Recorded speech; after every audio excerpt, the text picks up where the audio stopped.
नमस्कार मित्रांनो, कसे आहात तुम्ही सर्वजण? मजेत असणारच, कारण आपण एवढे छान छान फायनान्शियल टिप्स आम्ही तुमच्यासाठी घेऊन येतोय. आजच्या व्हिडिओमध्ये आपण बघणार आहोत की फायनान्शियल प्लॅनरची नेमकी गरज का आहे? कारण सर्वच गोष्टी ऑनलाईन मिळत आहेत. तुम्हाला ऑनलाईन प्लॅटफॉर्मचे बरेच ॲप आहेत, तिथे तुम्ही गुंतवणूक करता. त्याच्यानंतर ऑनलाईन इन्शुरन्स सर्व्हिस मिळतात. स्टॉक म्युच्युअल फंडमध्ये ऑनलाईन गुंतवणूक करता येते. बॉन्ड ऑनलाईन घेता येतात. तर ही फायनान्शियल प्लॅनरची गरज का आहे? या व्हिडिओमध्ये आपण डिटेलमध्ये बघणार आहोत. फायनान्शियल प्लॅनर थ्रू आपण जर गुंतवणूक केली तर त्याचे फायदे काय होतात ते थोडंसं मी या व्हिडिओमध्ये ब्रीफ करणार आहे. नंबर 1, फायनान्शियल प्लॅनर तुम्हाला बजेटिंगमध्ये फायदा करतो. दुसरं महत्त्वाचं, फ्युचरमध्ये कोणत्या गोष्टीमध्ये तुम्ही गुंतवणूक केली पाहिजे, त्या गोष्टीसाठी तुम्हाला तो गाईड करत असतो.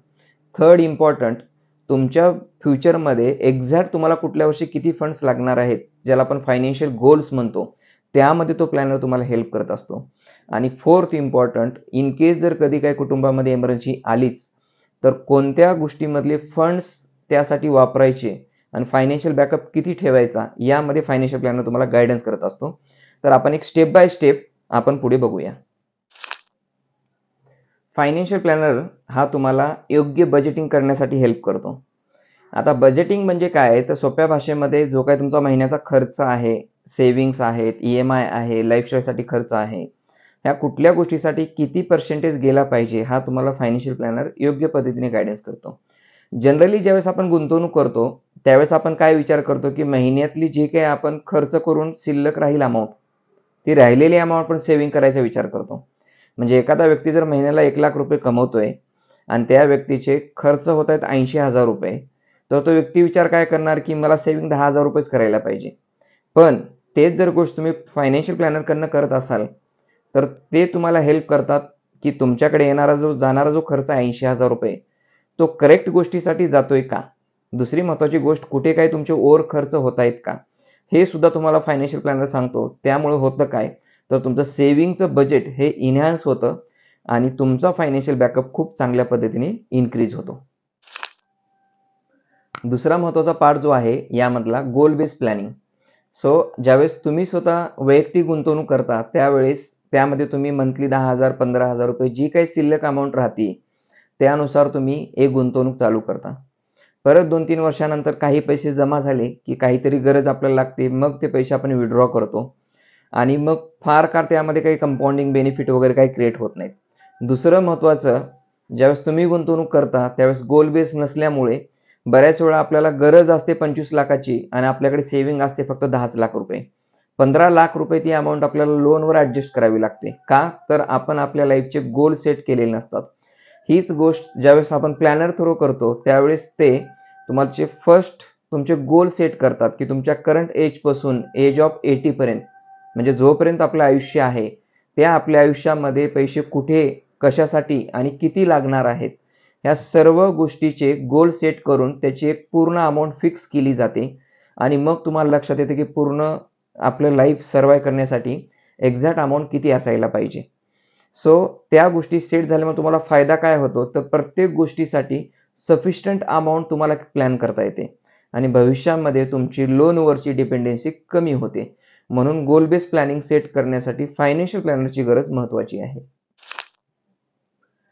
थर्ड महत्त्वाचा पार्ट आहे राईट इन्व्हेस्टमेंट टूल.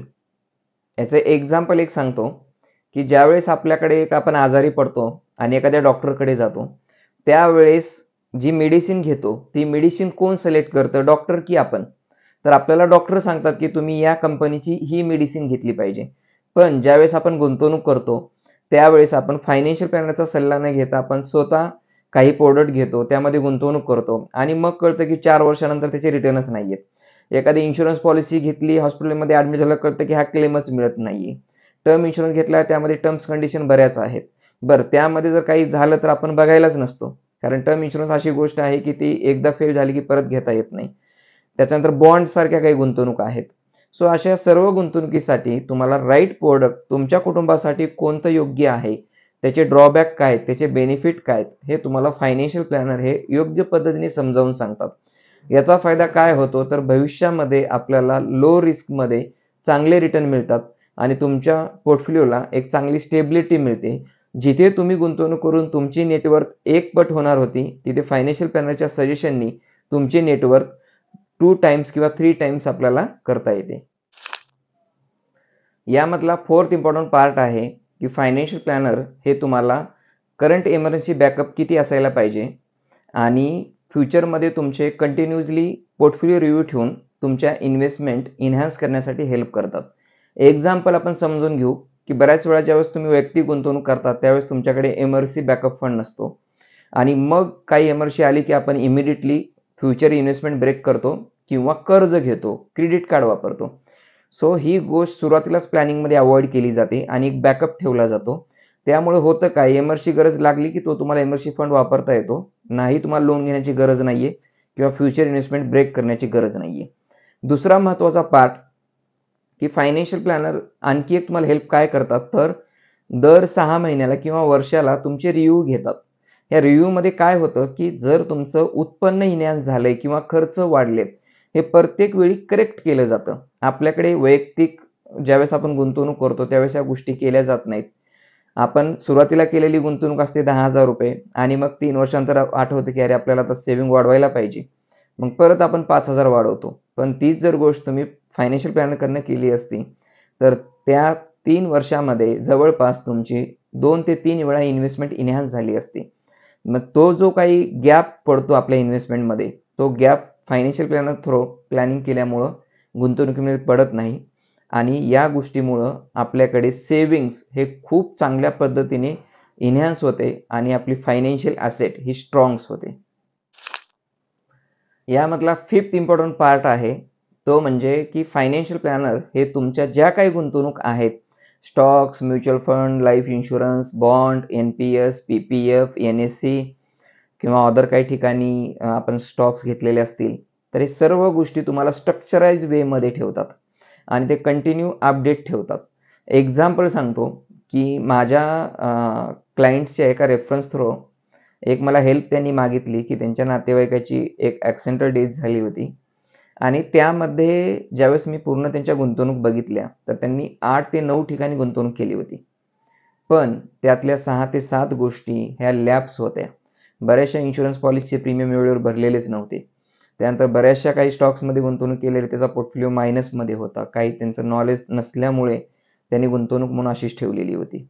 म्हणजे आज ज्या ठिकाणी कुटुंबाला त्यांच्या 3 ते 4 कोटी रुपये मिळायला पाहिजे होते, आज बऱ्याचशा गोष्टी लॅप्स असल्यामुळे टर्म इन्शुरन्स वेळेवर न गेल्यामुळे त्यांच्या कुटुंबाला फक्त 25 ते 30 लाख रुपये मिळत आहेत.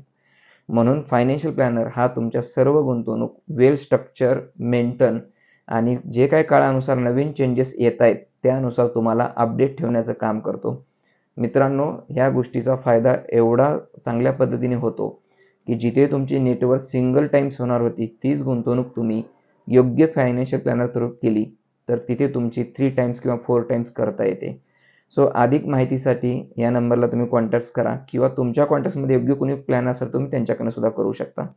आणि हा जर व्हिडिओ आवडला तर नक्की तुमच्या जवळच्या मित्राला शेअर करा, कारण तुमचा सुद्धा जवळचा मित्राला फायनान्शियल प्लॅनिंग काय करायला पाहिजे याबद्दल चांगली अवेअरनेस माहिती येईल.